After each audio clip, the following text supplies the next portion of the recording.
Hello friends, welcome to my YouTube channel. तो दोस्तों, कल हमने संधि का टॉपिक कंप्लीट कर लिया था और आज हम हिंदी का नया टॉपिक समास को शुरू करने जा रहे हैं। तो दोस्तों, समास का टॉपिक हम शुरू करते हैं। Let's start. सबसे पहले हम पढ़ेंगे समास की परिभाषा। आखिर समास कहते किसे हैं? तो देखिए, समास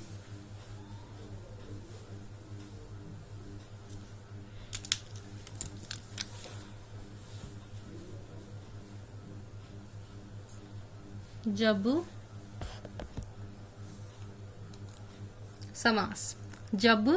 दो समान जाति के शब्दों को मिलाकर किसी तीसरे शब्द का निर्माण किया जाता है तो निर्माण की ये प्रक्रिया समासीकरण व बनने वाला पद समासिक कहलाता है। इसका मतलब क्या है दोस्तों कि समास में हम दो शब्दों को जोड़कर एक छोटे शब्द का निर्माण करते हैं, जो प्रक्रिया कहलाती है समासीकरण, और जो हमारा पद बनता है वह कहलाता है हमारा समासिक पद। देखिए, समास का शाब्दिक अर्थ है संक्षेप। संक्षेप मतलब छोटा, अर्थात दो शब्दों को इस प्रकार जोड़ा जाए कि उनके आकार में कुछ कमी हो जाए, तो वो कहलाता है हमारा समास। जैसे देखिए, जैसे हमने एग्जांपल लिया एक यथाशक्ति, इसका समास विग्रह क्या होगा? शक्ति के अनुसार। तो दोस्तों देखिए, जो शक्ति के अनुसार है उसके तुलना में यथाशक्ति बहुत छोटा शब्द है, तो यथाशक्ति क्या हुआ? हमारा समास हुआ। और शक्ति के अनुसार क्या हुआ? इसका समास विग्रह हुआ। समास में मुख्यतः दो शब्दों का मेल होता है, लेकिन ये दो से अधिक भी हो सकते हैं। इसका मतलब ये है दोस्तों कि समास में कम से कम हमें दो शब्द तो चाहिए ही चाहिए, और ये शब्द दो से अधिक भी हो सकते हैं। समास के भेद। तो दोस्तों, बचपन से हम समास पढ़ते आ रहे हैं, तो उसमें हम मानते हैं कि समास के 6 भेद होते हैं। लेकिन अगर हम कंपटीशन की दृष्टि से देखें तो समास के होते हैं हमारे 4 भेद। समास के भेद कितने होते हैं? 4 होते हैं। पहला प्रकार कौन सा है हमारा? अव्ययीभाव समास।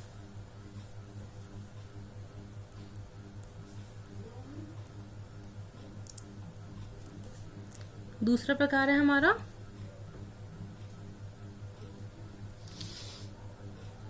तत्पुरुष समास। अब देखिए दोस्तों, जो तत्पुरुष समास है ना, उसी के हम 2 भाग कर देते हैं। कौन कौन से करते हैं? इसे करते हैं हम 2 भाग। पहला भाग कौन सा हमारा?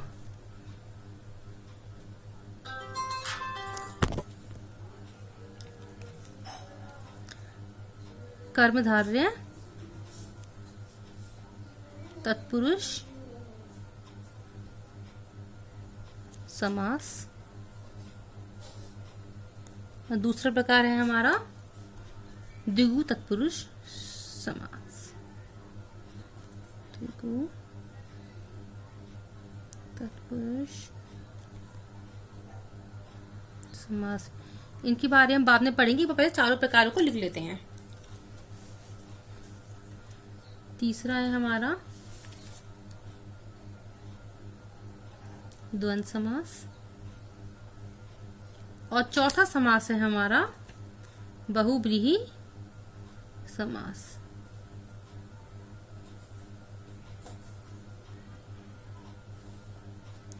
तो इस तरह के समास के 4 प्रकार हो गए। कौन से? पहला है हमारा अव्ययीभाव समास, दूसरा है तत्पुरुष समास जिसके 2 प्रकार हैं हमारे, कर्मधारय और द्विगु, तीसरा है द्वंद्व समास, और चौथा है हमारा बहुव्रीहि समास। अब देखिए, एक नोट बना के एक लाइन लिखते हैं हम एक बार।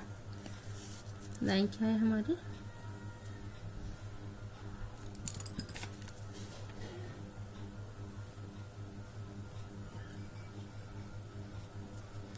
किसी भी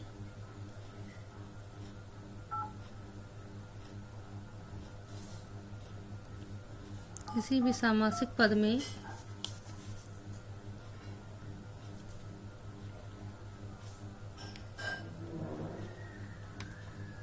एक से अधिक समास हो सकते हैं।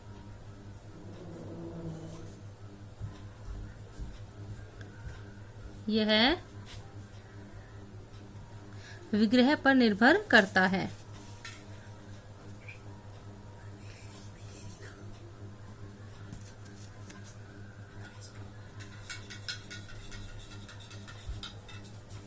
यह विग्रह पर निर्भर करता है। किसी भी समासिक पद में एक से अधिक समास हो सकते हैं, यह विग्रह पर निर्भर करता है। अब हम पढ़ते हैं समासों के प्रकारों की परिभाषा। तो पहला प्रकार कौन सा है हमारा? अव्ययीभाव समास। उसे पढ़ते हैं हम पहले। पहला नंबर है हमारा समासों में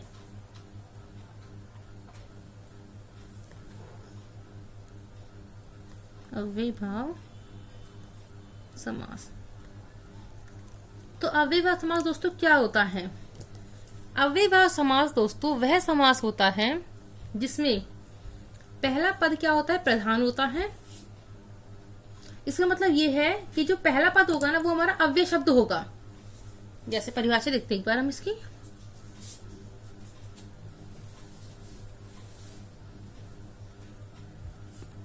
देखिए, जिस समास में पहला पद प्रधान हो तथा समस्त पद क्रिया विशेषण अव्यय होता है, अव्ययीभाव समास कहलाता है।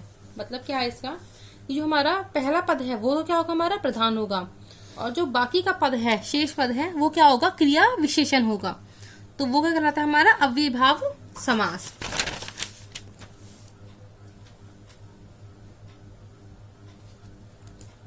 जैसे एक बार एक एग्जांपल समझते हैं हम इसे। जैसे हमने लिया निराकार।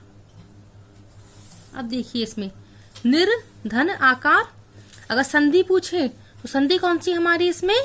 इसमें हमारी दीर्घ स्वर संधि। तो दोस्तों अब हम संधि नहीं, हम समास पढ़ रहे हैं। लेकिन अगर हम समास के साथ संधि को पढ़ते चलेंगे ना तो दोस्तों उससे क्या होगा कि हमारा संधि वाला टॉपिक है ना और ज्यादा स्ट्रांग हो जाएगा। तो संधि कौन सी होगी इसमें? दीर्घ संधि। अब आते हैं समास पर। समास देखिए, निर और आकार। अब निर है वो क्या है? हमारा अव्यय शब्द है, और आकार क्या है? हमारा क्रिया विशेषण है। तो देखिए इसका समास विग्रह क्या होगा हमारा? निराकार का आकार से रहित, मतलब जिसका कोई आकार ना हो उसे बोलते हैं निराकार। जैसे हम बोलते हैं भगवान को निराकार, क्यों? क्योंकि भगवान का कोई रूप आकार नहीं होता है। तो देखिए अब जो अव्ययीभाव समास है इसके भी दो भेद माने हैं। कौन कौन से माने हैं?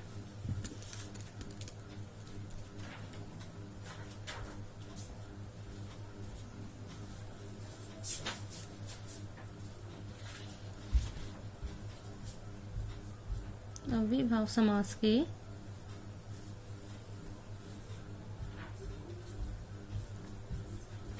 दो भेद होते हैं। अब वो दो भेद कौन कौन से हैं? पहला तो है हमारा अव्यय पूर्व पद, और दूसरा है हमारा नाम पद पूर्व। अब पहला प्रकार पढ़ते हैं हम।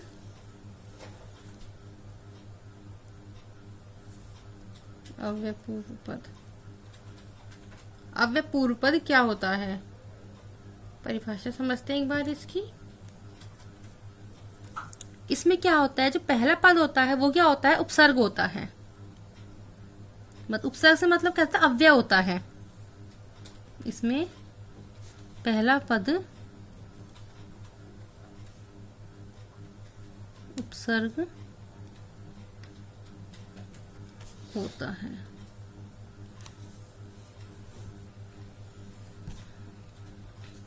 एग्जाम्पल देखते हैं हम इसके एक बार। जैसे एग्जाम्पल दिया हमने प्रत्यक्ष।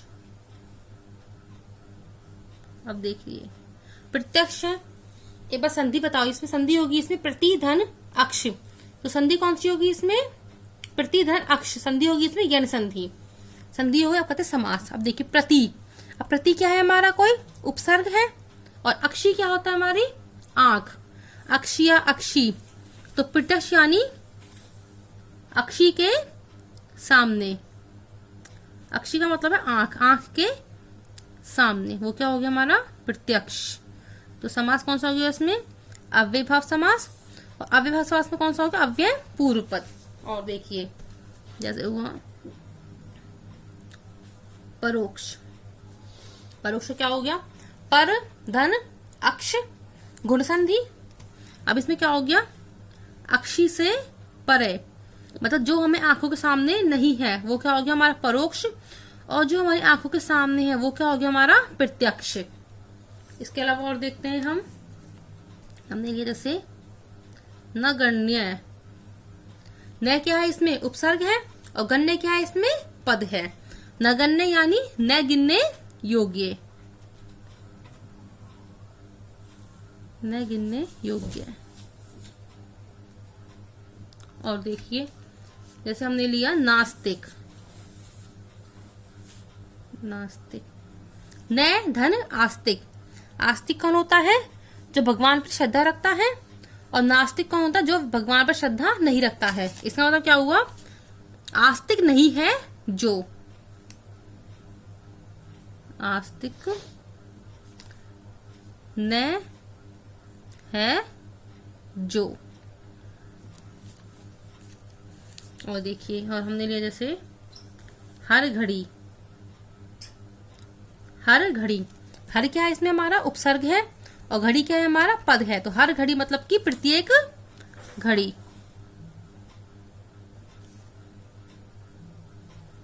प्रत्येक घड़ी, प्रत्येक क्षण। और देखिए, और जैसे हमने लिया अवसर अनुसार।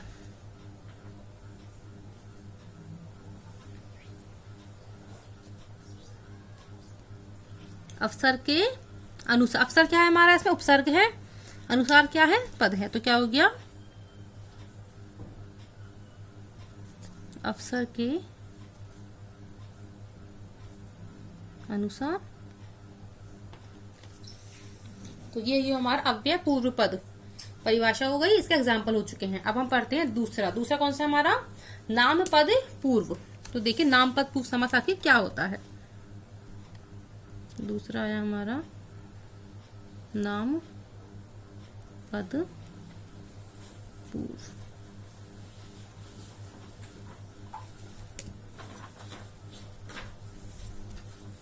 नाम पद पूर्व, इसमें क्या होता है, शब्दों की आवृत्ति होती है। इसमें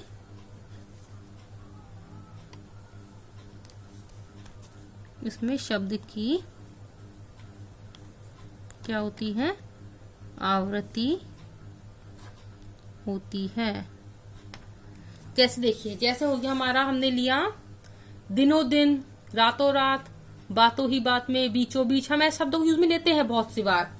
तो ऐसे ही जैसे हमने एग्जाम्पल लिया इसका, दिनों दिन। अब इसमें क्या है, जो दिन शब्द है ना उसे क्या हो रही है, पुनरावृत्ति हो रही है। दिनों दिन मतलब प्रत्येक दिन। जैसे एग्जाम्पल देखिए, जैसे हम बोल सकते हैं कि अब तो दिनों दिन कोरोना बढ़ता ही जा रहा है। इसका मतलब क्या है कि प्रत्येक दिन नए नए केस आ रहे हैं। अगर आज हमारे 100 केस हैं तो नेक्स्ट डे हमारे 200 केस आएंगे। तो प्रत्येक दिन क्या हो रहा है, केसों में बढ़ोतरी, वृद्धि हो रही है। और देखिए बातों बात, इसका मतलब क्या है, बात ही बात में। जैसे कह सकते हैं कि बातों ही बातों में कोरोना का नाम आ ही जाता है। तो बात करते करते, बात ही बात में। रातों रात, रातों रात मतलब रात ही रात में। इसमें क्या है, रात की पुनरावृत्ति हो रही है।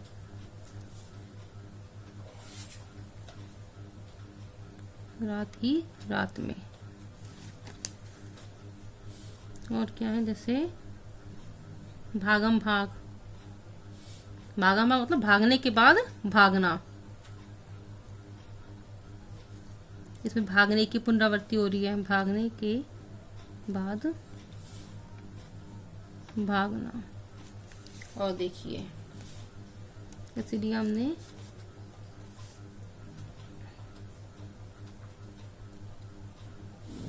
बीचों बीच। बीचों बीच मतलब ठीक बीच में।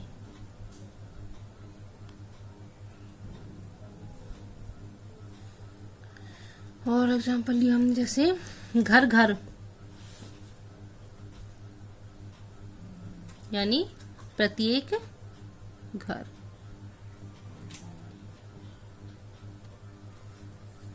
और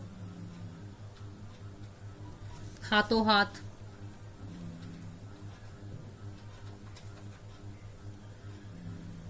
हाथों हाथ मतलब हाथ ही हाथ में।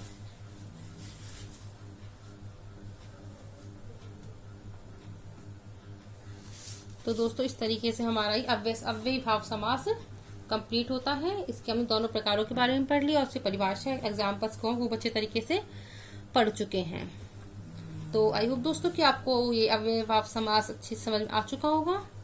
तो कल हम लेकर आएंगे तत्पुरुष समास और उसके तत्पुरुष समास दोनों प्रकारों के बारे में, कर्मधारय और द्विगु तत्पुरुष समास। तो आज के लिए बस इतना ही। आई होप दोस्तों कि आप लोगों को मेरी ये वीडियो अच्छी लगी होगी और आपको समास की स्टार्टिंग पसंद आई होगी और आपको ये टॉपिक समझ भी आ गया होगा। तो दोस्तों ऐसे ही बने रहिए आप हमारे चैनल के साथ और हमारे चैनल को लाइक कीजिए, कमेंट कीजिए और अपने ज्यादा से ज्यादा दोस्तों के साथ शेयर कीजिए, जिससे कि वो भी हमारे वीडियो को देखकर अपने टॉपिक्स में जो प्रॉब्लम है उन्हें वो जल्दी से जल्दी उनका सॉल्यूशन कर सके। तो ऐसे ही दोस्तों बन रही हमारे साथ और जल्दी से हमारे पेज को सब्सक्राइब भी कर दीजिए। थैंक यू दोस्तों।